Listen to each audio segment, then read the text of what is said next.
नमस्कार दोस्तों महाभारत की कहानियां हम बचपन से सुनते आ रहे हैं। अधिकतर लोगों को पता है कि पांडवों और कौरवों के गुरु द्रोणाचार्य का महाभारत के युद्ध में वध हो गया था।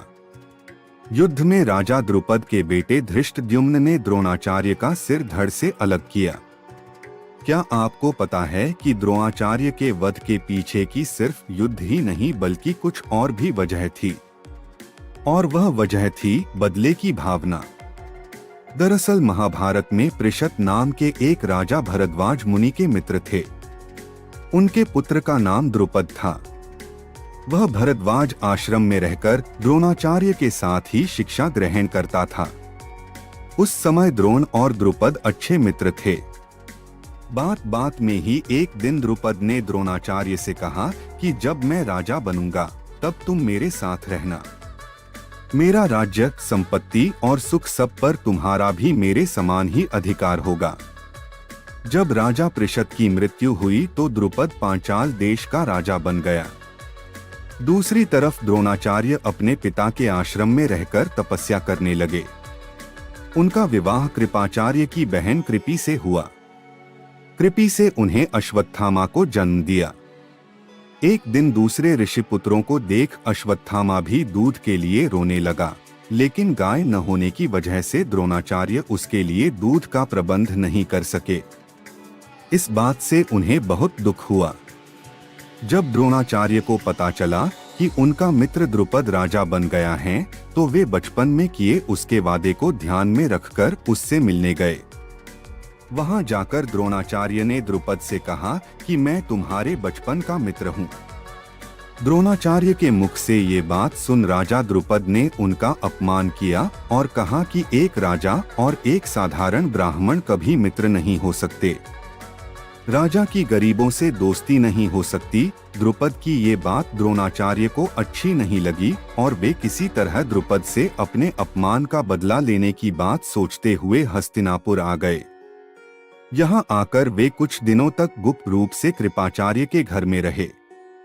एक दिन युधिष्ठिर और राजकुमार एक मैदान में गेंद से खेल रहे थे। तभी गेंद गहरे कुएं में गिर गई।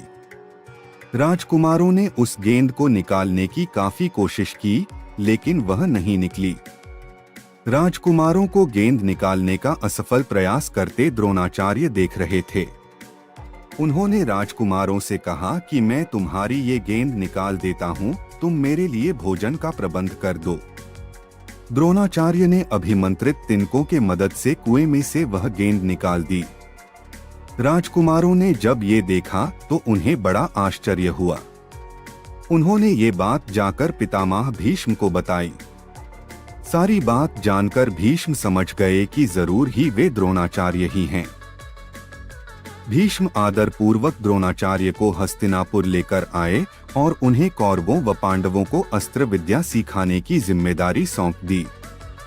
जब कौरव व पांडवों की शिक्षा पूरी हो गई, शिक्षा पूर्ण होने के बाद अर्जुन ने द्रोणाचार्य को गुरुदक्षिणा देने के लिए कहा।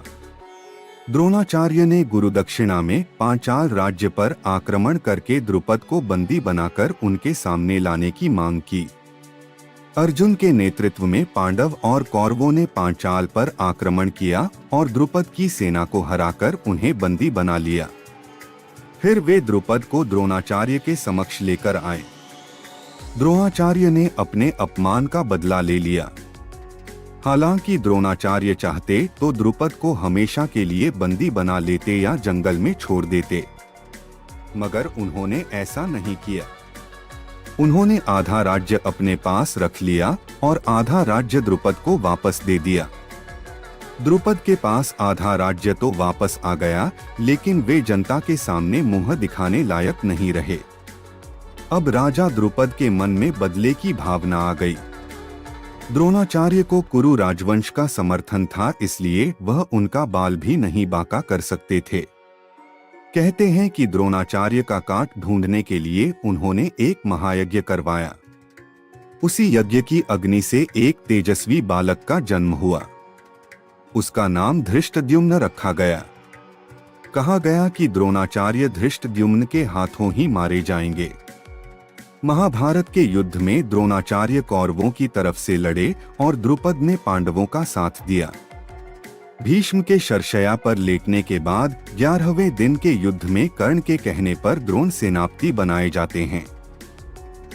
अश्वत्थामा के पिता द्रोण की संहारक शक्ति के बढ़ते जाने से पांडवों के खेमे में दहशत फैल जाती है। द्रोणाचार्य और उनके पुत्र अश्वत्थामा मिलकर महाभारत युद्ध में पांडवों की हार सुनिश्चित कर देते हैं। पांडवों की हार को देखकर श्री कृष्ण ने युधिष्ठिर से भेद का सहारा लेने को कहा। इस योजना के तहत युद्ध में यह बात फैला दी गई कि अश्वत्थामा मारा गया, लेकिन युधिष्ठिर झूठ बोलने को तैयार नहीं थे। तब अवंतिराज के अश्वत्थामा नामक हाथी का भीम द्वारा वध कर दिया गया। इसके बाद युद्ध में यह बात फैला दी गई कि अश्वत्थामा मारा गया।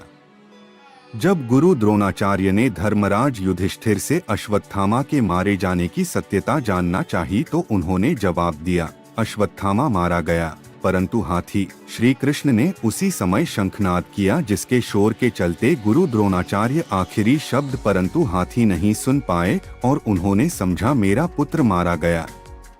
यह सुनकर उन्होंने शस्त्र त्याग दिए और युद्ध भूमि में आंखें बंद कर शोक में डूब गए। पांडवों ने छल से द्रोणाचार्य को निहत्था बना दिया तो राजा द्रुपद का पुत्र और द्रौपदी का भाई धृष्टद्युम्न ने ही उनका सिर धड़ से अलग कर उन्हें मृत्युलोक में पहुंचा दिया। इस तरह धृष्टद्युम्न ने अपने पिता के अपमान का बदला ले लिया। हालांकि अश्वत्थामा को जब यह बात पता चली तो उसने द्रौपदी के पुत्रों सहित धृष्टद्युम्न को मौत के घाट उतार दिया। दोस्तों, वीडियो अगर पसंद आई हो तो सब्सक्राइब, लाइक्स और शेयर करना ना भूले। वीडियो देखने के लिए आप लोगों का बहुत बहुत धन्यवाद।